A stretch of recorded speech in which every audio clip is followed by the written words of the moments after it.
Bem-vindos mais uma vez para o estudo da lição da Escola Sabatina. Estamos juntos mais uma vez e eu quero agradecer a você porque você já fez a sua inscrição aqui no nosso canal, não é verdade? Olha, se não fez, está na hora. Compartilhe esse vídeo com seus amigos para que eles sejam incentivados a estudar a lição da Escola Sabatina. Eu creio que esse é um projeto que nasceu no coração de Deus e tem beneficiado a igreja no mundo todo. Já pensou? Nós estamos estudando a lição aqui em português, em várias partes do mundo, as pessoas estão estudando a mesma lição em outra linguagem. E nós temos a alegria de ter esse canal aqui para incentivar você ao estudo da lição da Escola Sabatina. Mais uma vez, estamos recebendo aqui o irmão Francival. Seja bem-vindo, irmão. Bom dia. Que Deus abençoe. Obrigado por aceitar o nosso convite. Vou pedir ao irmão Francival para fazer uma breve oração, pedindo a bênção de Deus para o seu dia e também para o estudo da lição da Escola Sabatina. Amado Deus, nosso Pai, obrigado pelo despertar nessa manhã, obrigado porque o Senhor nos guardou, nos protegeu, também tem cuidado de cada um dos nossos familiares. Estamos aqui nesse momento tão agradável de recapitulação desse tema da Escola Sabatina. Oramos e pedimos a Tua companhia na nossa vida, na vida dos nossos irmãos, em nome de Jesus. Amém. Amém.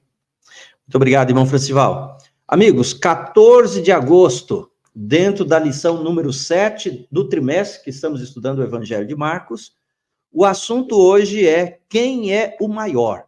Se você der uma olhada na sua Bíblia, o Evangelho de Marcos, capítulo 9, a partir do verso 30. E tendo saído dali, passavam pela Galileia, e Jesus não queria que ninguém o soubesse, porque ensinava os seus discípulos e lhe dizia: o Filho do Homem será entregue nas mãos dos homens, e esses o matarão. Mas 3 dias depois da sua morte ressuscitará. Eles, porém, não compreendiam isto e tinham medo de perguntar. Chegaram então a Cafarnaum. Estando em casa, Jesus perguntou aos seus discípulos: sobre o que vocês estavam discutindo no caminho? Mas eles se calaram, porque no caminho tinham discutido entre si sobre quem era o maior. E Jesus, assentando-se, chamou os 12 e lhes disse: se alguém quer ser o primeiro, será o último e servo de todos. Trazendo uma criança, colocou-a no meio deles e, tomando-a nos braços, disse-lhes: quem receber uma criança tal como esta, em meu nome, recebe a mim. E quem receber a mim, não é a mim que recebe, mas aquele que me enviou. Irmão Francival, esse é o assunto. Quem é o maior? Pois é, pastor, esse assunto ele mexe na vida de cada um de nós, porque quando você vê um álbum de fotografias da sua família, isso já aconteceu com várias pessoas, né, casais, assim, os filhos, quando vê a foto do casal do pai e da mãe, eles perguntam assim: papai, mamãe, por que eu não estou nessa foto?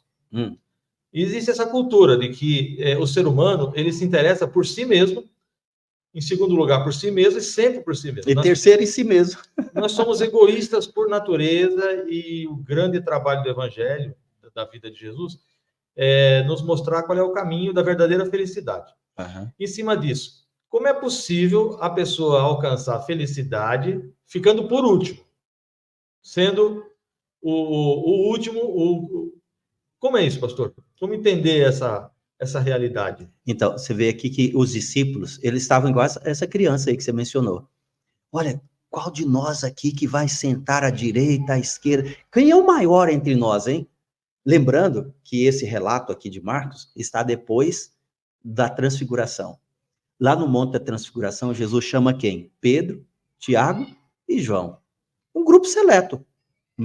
3 só. Eram 12. Pastor, alguém disse que Jesus tinha uma panelinha. Será que eram esses 3 a panelinha? Mas será que esses 3 não eram os mais problemáticos que Jesus chamava a si para tentar mudar? Veja, nem sempre o problemático é aquele que está longe de Jesus. Porque geralmente na igreja, às vezes a gente vê uma pessoa que é questionadora, né? Não, esse cara é problemático, ele fica procurando problema. De repente, as questões dele é a expressão do desejo dele conhecer mais. Pode ser. Né? Então, Jesus chama os 3. E Jesus está querendo dizer aqui também o seguinte: os meus segredos não é para qualquer um. O meu segredo é para aquele que tem intimidade comigo. Eles eram filhos do trovão?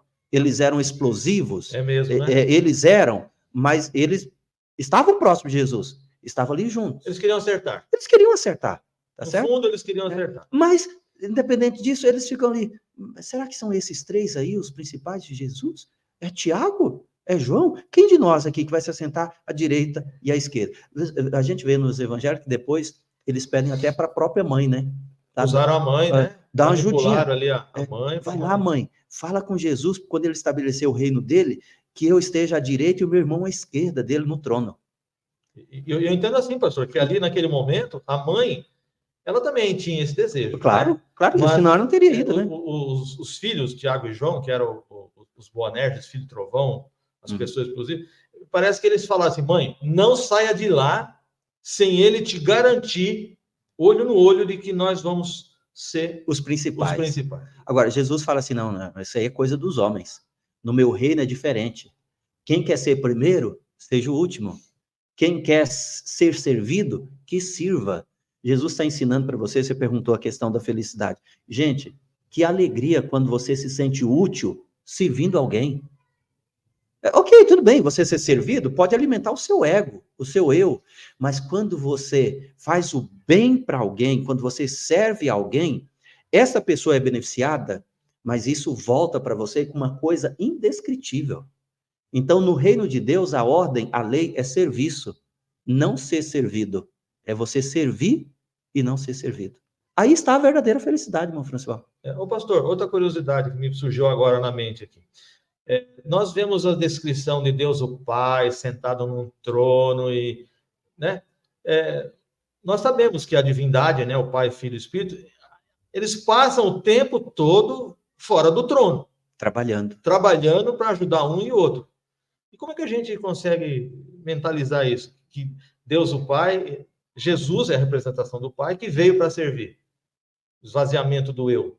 Pois é, até mesmo para nos ensinar, para nos dar um exemplo. Olha, o próprio Deus, o Criador, o Todo-Poderoso, Francisco, vinha aqui e servir, lavar os pés dos discípulos, se humilhar. Todo dia se humilha. Você vai dizer, então, que a divindade é um conjunto de seres infelizes, porque estão trabalhando o tempo todo? A felicidade de Deus é promover a nossa felicidade. A felicidade de Deus é ver que você está encaminhado com valores eternos, não com coisas transitórias, com coisas passageiras. E veja, Jesus, para ensinar essa lição para eles, Francisco, pega lá uma criança, coloca no meio, talvez essa criança até tenha se assustado. Nossa, o que ele vai fazer comigo? Ô pastor, essa criança estava cheirosinha, estava com o nariz escorrendo, 2, 3 dias sem tomar banho, uma criança peralta. Como é que o pastor imagina essa cena? Talvez um peralta, um menino difícil. As ações de Jesus não são impensadas. Ele tem objetivos. Agora, independente dessa criança ser cheirosa, arrumada ou não, você imagina o impacto disso na vida dessa criança, pro resto da vida?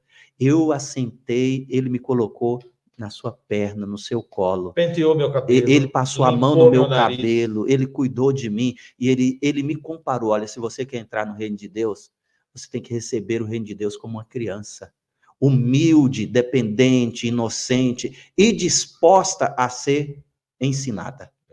Né? Quantas lições, irmão Francival, numa lição? Olha, quarta-feira, 14 de agosto, quem é o maior? Eu quero incentivar você a gastar tempo mesmo estudando a sua lição, pesquisando, lendo a Bíblia. E eu quero lançar um desafio para você aqui. A lição vai mencionar 2 cesareias. Descubra quais são estas cesareias que a lição menciona e comente aqui quais são as 2 cesareias mencionadas na lição de hoje. Que Deus abençoe você, que Deus abençoe o irmão Francival, um forte abraço e até o próximo encontro. Obrigado.